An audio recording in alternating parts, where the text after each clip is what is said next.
Everyone, welcome to my channel K education. कैसे हैं आप सभी लोग? आई होप आप सभी लोग अच्छे होंगे। तो आप लोग तो बहुत खुश होंगे क्योंकि आपका बाल विकास का पेपर भी बहुत मस्त आया था। सभी प्रीवियस ईयर क्वेश्चन पेपर आए थे और इसी तरीके से आपके दूसरा पेपर शिक्षण अधिगम के सिद्धांत भी बहुत बढ़िया क्वेश्चन आया है। आपके बहुत बढ़िया पेपर पूछा गया है। आई होप कि आपने सारा कर लिया होगा। मेरे जितने भी प्रशिक्षु हैं जो भी मुझसे जुड़े हुए थे उन्होंने सारा कर लिया होगा, क्योंकि सभी का सभी प्रीवियस ईयर क्वेश्चन पेपर से पूछा गया है। और शिक्षण अधिगम के सिद्धांत की मैंने कई सारी लाइव क्लासेस ली थी, कई सारी चीज़ें आपको बताई थी और सभी का पेपर अच्छा हुआ होगा, मुझे पता है। चलिए, आपके कितने क्वेश्चन सही हुए लास्ट में यानी एंड में ये जरूर बताइएगा, और पेपर कैसा हुआ जरूर बताइएगा।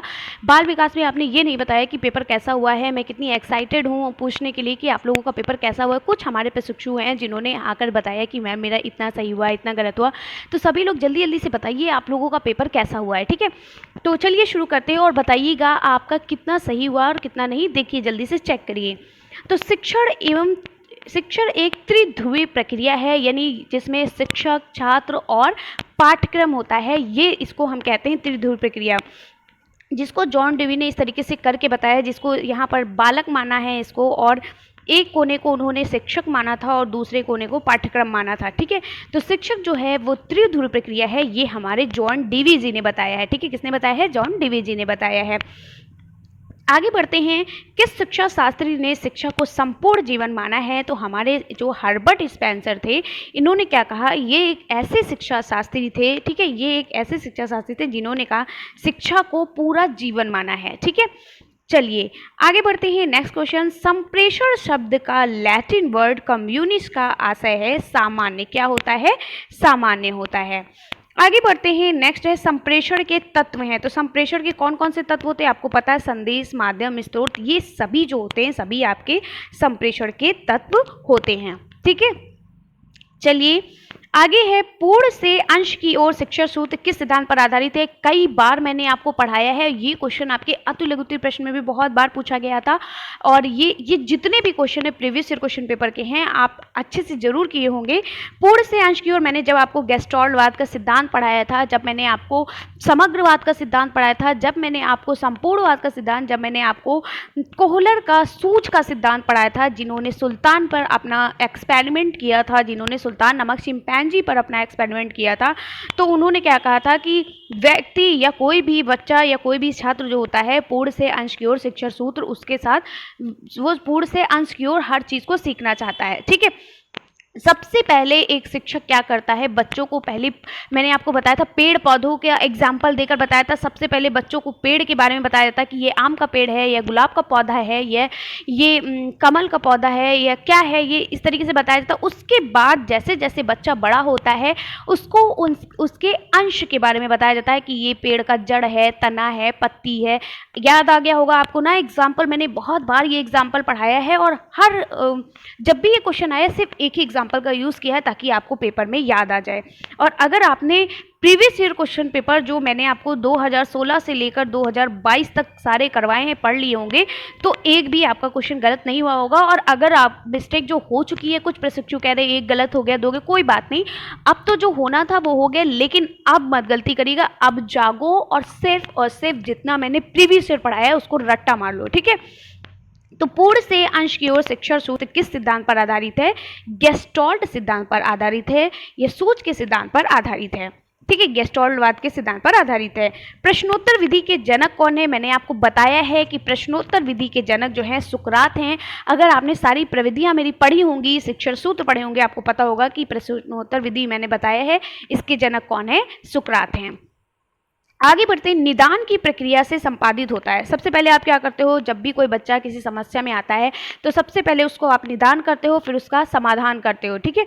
तो क्या होता है, निदान की प्रक्रिया में क्या बताया गया, मैंने क्या बताया? तो निदान क्या होता है? निदान का मतलब होता है किसी समस्या का आप पहचान करते हो, ठीक है। क्या करते हो? समस्या का पहचान करना। चलिए आगे बढ़ते हैं। नेक्स्ट है सूक्ष्म शिक्षण को निम्न में कौन से तत्व का समावेश नहीं होता है। तो सूक्ष्म शिक्षण में सूक्ष्म समय होता है, बहुत कम समय में। माइक्रो टीचिंग मैंने आपको पढ़ाया ना, आया था सूक्ष्म शिक्षण किसे कहते हैं, तो मैंने बताया था सूक्ष्म शिक्षण जिसको हम हिंदी में इंग्लिश में कहते हैं माइक्रो टीचिंग। और माइक्रो टीचिंग के लिए क्या होता है, जैसे एक तरीके से डेमो क्लासेस होती है, ठीक इसी तरीके से माइक्रो टीचिंग भी होता है। इसमें कम समय में और कम बच्चों के साथ, एक छोटी सी कक्षा में कम समय में कम बच्चों के साथ वहाँ पर छोटा सा कोई एक टॉपिक आपको जिसके बारे में समझाना होता है। ठीक है, तो सूक्ष्म शिक्षण में किन किन तत्वों का इस्तेमाल होता है, कौन कौन से समावेशित होते हैं। सूक्ष्म समय होता है, सूक्ष्म कक्षा आकार होता है, अभ्यास आधारित शिक्षण होता है, लेकिन बृहद पाठ वस्तु नहीं होती है। बृहद मतलब बहुत ज़्यादा पाठ वस्तु। जब आपको माइक्रो टीचिंग करना है, कम समय में आपको किसी चीज़ को, किसी टॉपिक को पढ़ाना है, तो फिर आप बृहद विषय वस्तु कहाँ से ले आए। ठीक है, तो उत्तर नंबर 3 आपका सही है इस क्वेश्चन के अकॉर्डिंग।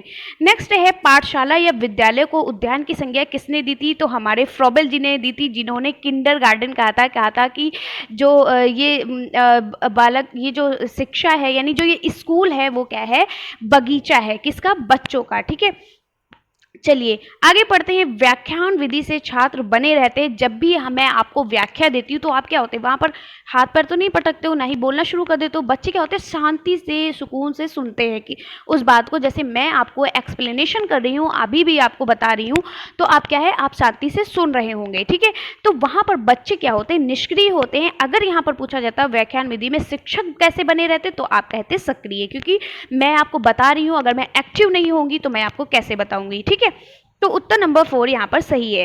नेक्स्ट क्वेश्चन है प्राचीन कालीन शिक्षण विधियां। मैंने आपको बताया था कि वर्तमान कालीन शिक्षण विधियां बाल केंद्रित हो गई। अब बच्चे डिसाइड करते हैं कि हमें किस टीचर से पढ़ना है। जैसे आप लोग डिसाइड करो कि हमें किस चैनल से पढ़ना है।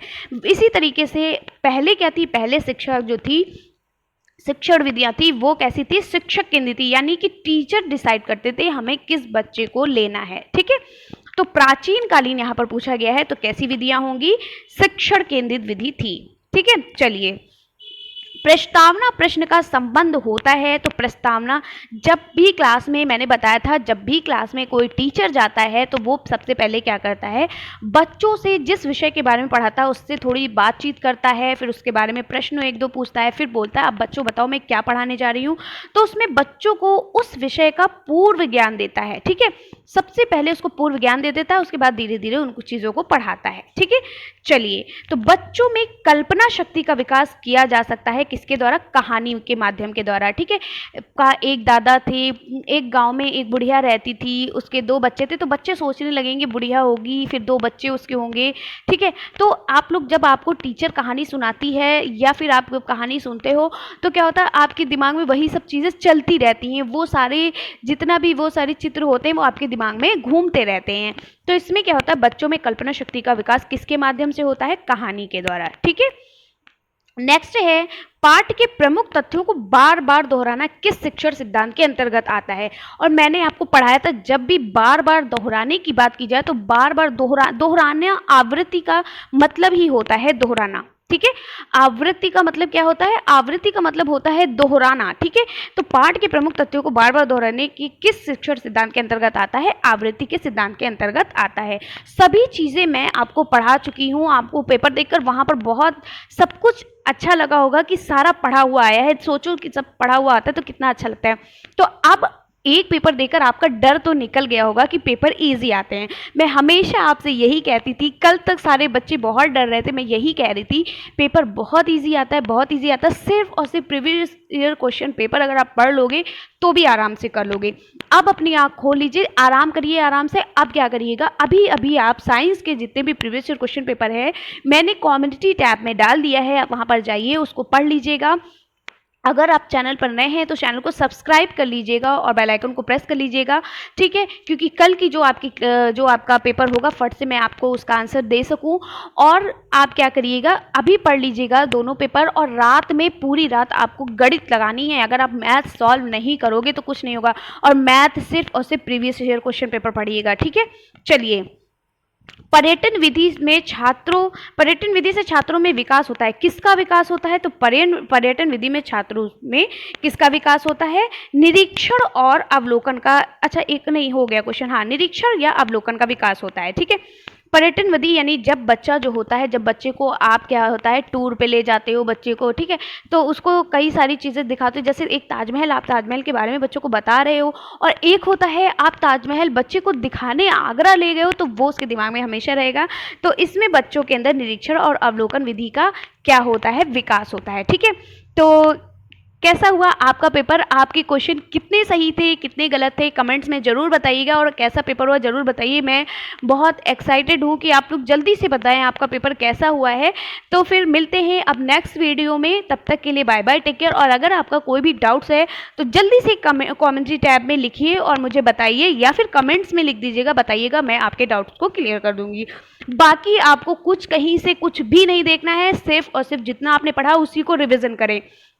और जो मुझसे प्रशिक्षु कह रहे थे कि मैम मैंने लघुत्री जो है बना बना के लिखा, कोई बात नहीं, हर चीज़ सभी को नहीं आती है। कितना भी आप पढ़ के जाओ, लिखते आप अपने ही लैंग्वेज में हो। ठीक है, सभी के साथ ऐसा होता है, कोई एग्जैक्ट नहीं लिख पाता है, लिखते आप अपनी ही लैंग्वेज में हो। ठीक है, तो इसमें कोई वैसी बात नहीं है, लघुत्री में नंबर मिल जाते हैं, लेकिन अति लघु और बहुविकल्पी आपको सेम लिखना होता है, क्योंकि वो 1 नंबर का होता है, उसको सिर्फ 1 नंबर का आंसर चाहिए होता है। ठीक है, एग्जैक्ट आंसर चाहिए होता है। ठीक है, तो अगर ये आपके 15 और 15 सही हो रहे हैं, 30 नंबर के सही हो रहे हैं, तो फिर समझ लीजिए आपका 90+ मार्क्स आने से कोई नहीं रोक सकता। ठीक है, 90+ मार्क्स आना ही आना है। चलिए फिर टाइम वेस्ट नहीं करते हैं, अब आपकी पढ़ाई का टाइम हो गया है। मिलते हैं नेक्स्ट वीडियो में, तब तक के लिए बाय बाय, टेक केयर।